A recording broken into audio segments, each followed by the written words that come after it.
Hello, everyone, and welcome to Victims of the Punt, the mailbag show about New South Wales horse racing. Saturday's meeting at Rosehill is on the lands of the Barramadigal people of the Darug Nation, and we acknowledge them as the traditional owners and pay our respects to their elders, past, present, and emerging. Now, massive, massive weekend of racing and sport around this great nation on the weekend, with a particular Sydney focus. 3 of the last 4 in the NRL are from Sydney and surrounds, and 1 of the last 2 in the AFL, Jack Dickens, are from Sydney town as well. Your Swans, I see you wearing the gear again, same as last week. Have you showered is my first question. Yeah, I've showered, and I'm going to actually, after this, I'm putting this in. I don't know, actually. I might ask the great man, should I wash it or keep it as it is? I was going to wash it today, going to play golf, come home, pick it up fresh for tomorrow, early train ride into the G. Would you wash it, Mark? I'd buy a new one and wear that to golf and keep that nice and as it has been. Yeah, okay. That's what I'll do. I won't buy one. I'll just go out at golf. A bit flary. Fucking red and white on the golf. Don't spell any beetroot on. Well, you do get them at halfway house. Yeah, I'm confident, Mark. I reckon we can go really well on Saturday. I was more worried about Collingwood, to be honest. Interesting, because I think statistically Geelong have the best offence and defence, and Sydney are ranked second in both. So we've actually got probably the grand final that the competition deserved. So it should be a good game. Mark, you won't be too interested in that. A, you'll be at the races, and B, at 10 to 8 Saturday night, the Rabbitohs are taking on Penrith. Are you going or just going to watch on TV?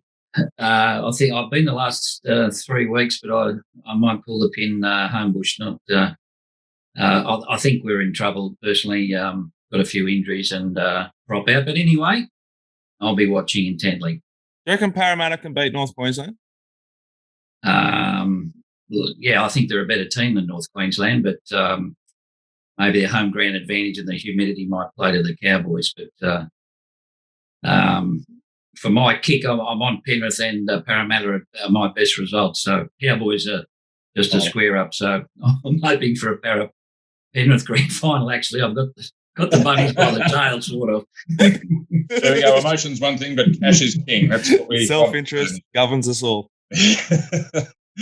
Right, we'll have a quick look at last week's Randwick meeting. We went very close to 2 out of 2 for Mark Specials, who got it done in the T-Rose. Benno looked like he was going to get it done in the Kingston Town, but was just out late by a Legron. But still, Mark's obviously seeing them very well. Just a quick recap of that meeting. We won't go into too much depth. Jack, you were Anamo's biggest fan. Did you learn anything last Saturday, or was it just a tick-over run? I reckon it was like a tick-over run. Like, he's versatile. He's a lot, like, he's maturing and getting better and better. Like, in the Cox Plate, having spoken to Willow and Ollie, that he had to, wind him up to get him going. And so it looked in the Cox Plate like he was off the bit, but they were just waking him up. Right. Whereas now, J-Mac's just sort of putting him wherever he wants. I don't know, you'd be brave to say you couldn't have put a massive hole in him if you had to, or gone a lot faster. Yeah, would you agree with that, mate? Look, he looks in great shape physically. I know he did pull up lame after that race, but they've cleared him now. So they've been a bit of a walk in the park, those races too. They haven't been high-pressure races, which he's just been the better horse. But I agree with Dicko. I think in a much more high-pressure race at Cox Plate, that'd probably suit him better. Mm. He does seem to be more capable of taking up a position, which is a huge massive asset for Moonee Valley. Yeah, anywhere, but especially Moonee Valley. Because again, that Cox Plate's like the 18th race in 24 hours on that track. Yeah, that's right. Yeah, because they're racing the Friday night. It is to be versatile is such a asset. It's a big tick for Zaki in that race if that's the way they head with it. Yeah. Okay. Now you had the $1 million sprint race, the shorts. Won in dominant fashion by Nature's Strip. Now, look, again, don't want to go into too much depth about this. Pete Anton has dissected it forensically on Monday on the Mailbag Deep Dive, but his contention was that Eduardo went too slow and really just played into Nature's Strip's hands, gave himself no chance. Do you have a view on that, Mark?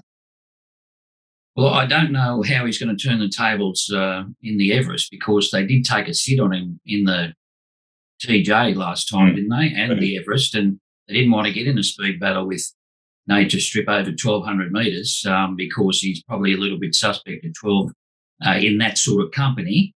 So how does he turn it around? Do you think he goes faster? He went fast. He won Everest, broke the land speed record and ran nearly last. So, do they have another run lead up to the Everest?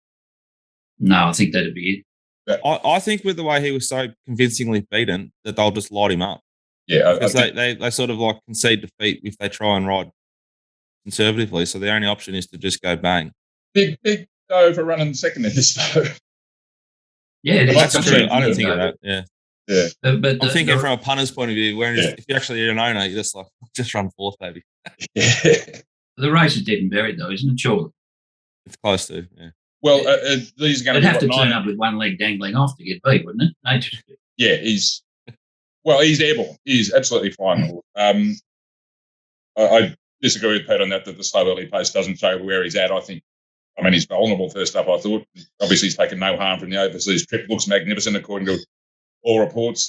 He's cut very hard to beat. Yeah, what do we do next year? These two will be, 9 and 10 next year? Are they going to be the star of the show again? Because there's not a great deal coming through, is there? And there's nothing.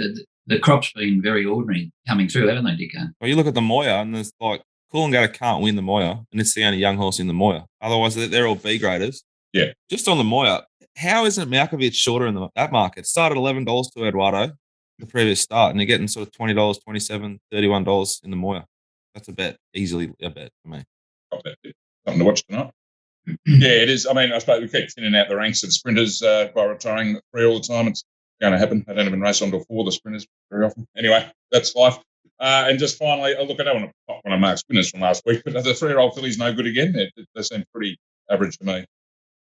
Well, I think the best 4 3-year-old fillies are running on Saturday. I think this is a different year because they've all gone to the Golden Rose, maybe because of that washout meeting at the Randwick where a few of them were scratched and then a couple bit the dust. But you've got Fireburn, She's Extreme, Paris Dior and In Secret. Well, 3 of them are going to start sub $10 too.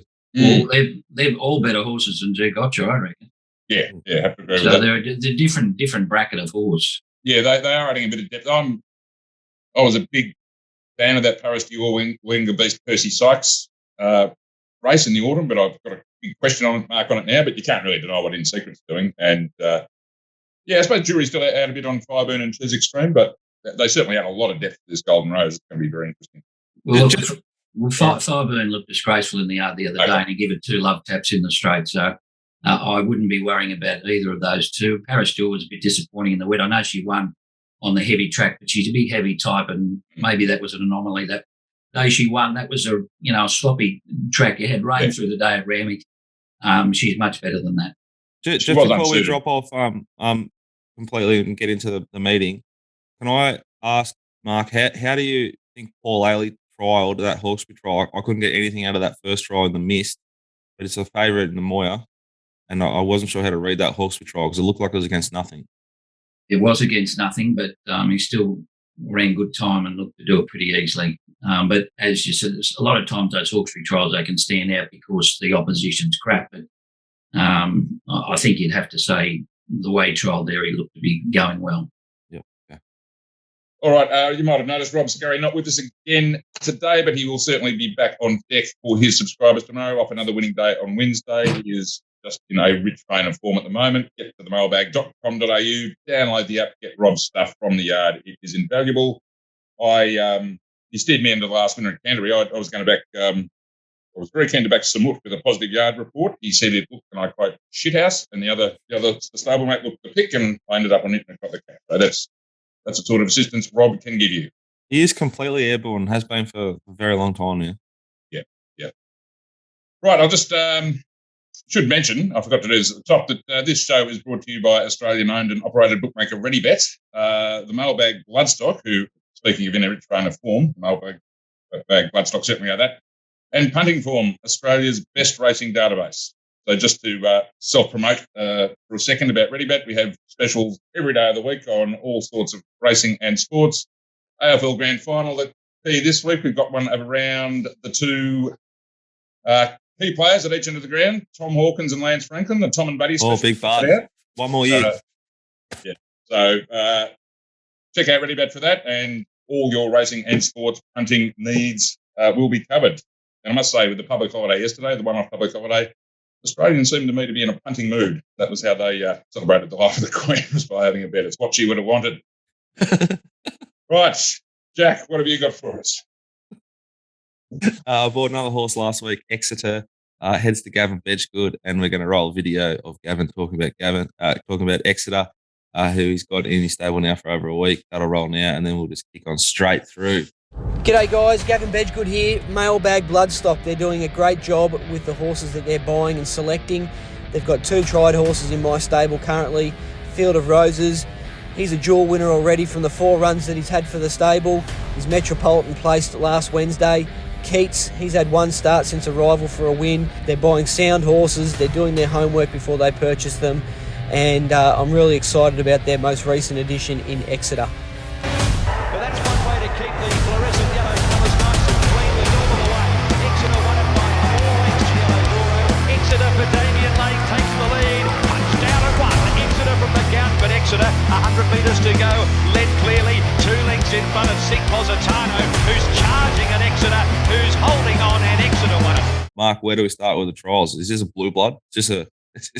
What did this thing cost? Do we know?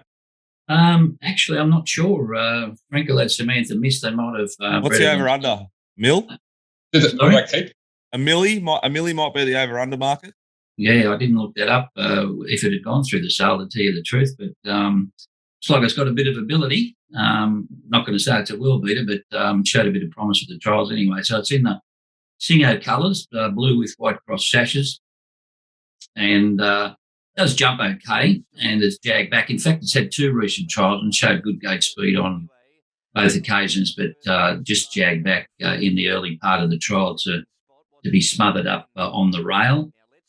Just did a few things wrong there, just wanted to get on heels, but they were going pretty slow, so that could have just been a result of the drop in pace there in the early part. But I just wanted to watch, get you to watch from about the 300-metre mark, where it's very restricted for room, and then when it finally does see daylight, does launch through strongly. The winner of the trial had momentum on the outside and was off and gone basically, but Call Die here, as you can see, just running up behind a wall of horses, still checking.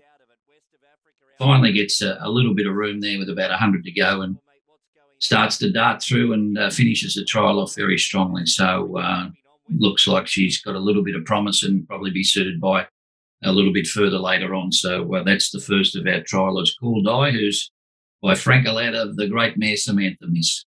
And the next horse we're going to look at is Golden Age, an unraced 3-year-old for Team Hawks, the famous Alan Bell Silks.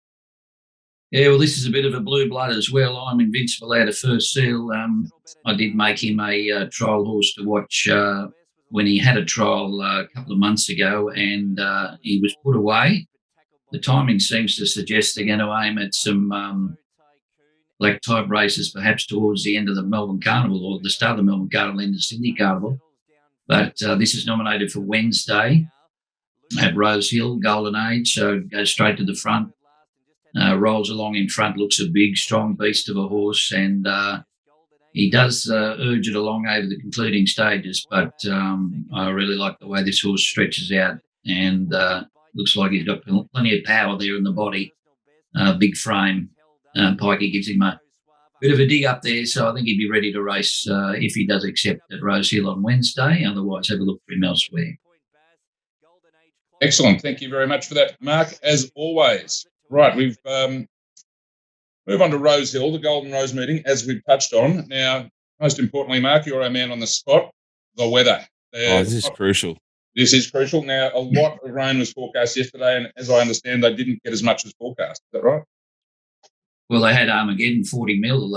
Apparently was supposed to be falling, but I just clicked on and they hadn't updated the track conditions. I don't know if it's been refreshed since then as the time of recording, but they only got a couple of mil there. I think about 6 mil all up yesterday and this morning. So track was still rated a soft 5. I don't know if you can update me there, Mark, if has been altered. I looked about 10 minutes ago. That's what I had, yeah. Yeah, so look, certainly not as bad as first thought. I was doing slow to heavy form to start with, and the radar looked terrific, but we didn't get as much as expected. So what's your prediction for the rating? I know this is the hardest question in Sydney racing. Yeah, well, it only looks scud showers just along the radar, so we're probably looking at a 5 then. But what it's going to do with this change of rail, they didn't go right back in last time. this is a fresh pad that they're racing on the inside, Mark, aren't they? Yeah, it is. I mean, the last 3 meetings, Rosehill's raced pretty well, and they have moved it all over the place. They did come back into the true from out once, and it raced off fence. I would look. I hope it's sometimes on dry Rosehill back in the true after it's been out, it can be up the inside. Let's hope that's not the case. It has been playing well. If there'd been more rain, I would have been more confident that it would be off the fence, but that's still the way I'm leaning. Just on the recent true rail, patterns. I would say off fence if anything. But as long as you're not back and buried, I think most will get their chance. Well, that's what I hope anyway. So let's just use that as a starting point and fingers crossed. But as always, at every meeting in Sydney, be prepared. You're basically trying to be really positive and have a great attitude to this meeting, but you've been beaten down over the years by shit tracks. I have. I'm certainly mentally scarred. I respect the glass half full approach, but I can see that it's fucking very wobbly. Do you know how weird Sydney tracks have become? You can actually bet now with confidence before the meeting at Canterbury. Canterbury's become a runners-on fair track, even on a 6-metre rail. It doesn't matter. I mean, maybe that's because they don't race in it for half the year because it's a quarantine facility. Yeah. I mean, or all those imports that come. Yeah. I think there is one coming for the Golden Eagle, I think. But anyway. Oh, thank God. That'll make it a race. Yeah. They send us a no hoper for the Golden Eagle. We send them very elegant for the Arc. That's the trade-off. The punting form data, of course, great supporters of this show. For the meeting now, that shows you historically that lane 1 is best and on pace is best. And I'm just saying of late and with a bit of sting out of the track, and that can be a bit different. But this is the numbers don't lie, as they say. This is what history is telling you: is that on pace and inside, certainly no disadvantage. Seems to have the best figures of any particular spot. And back and inside is not a big negative. Yeah, as I was saying it was. So that's what history is telling us. I'm saying, well, recent history might suggest otherwise, but we'll see. So I hope that helped, guys. Yeah. Not growing up at all. Jockey data for the meeting. One for Rob and me. Rob in particular. Rachel King's going okay our last 100. So Rob and I, please, Mark. I know you like to on our chat group always correct everyone's grammar. It's Rob and I. Thank you. Thank you, Dicko. Well, actually, might re-record that and edit it back in if time permits. Yes, Rob seems to have a massive phobia about backing our King, but those hunting form numbers suggest that he shouldn't. He's going okay. Now we can move into the 2 races that Mark has chosen to look at in a bit more depth. And we start with race 2, the Midway.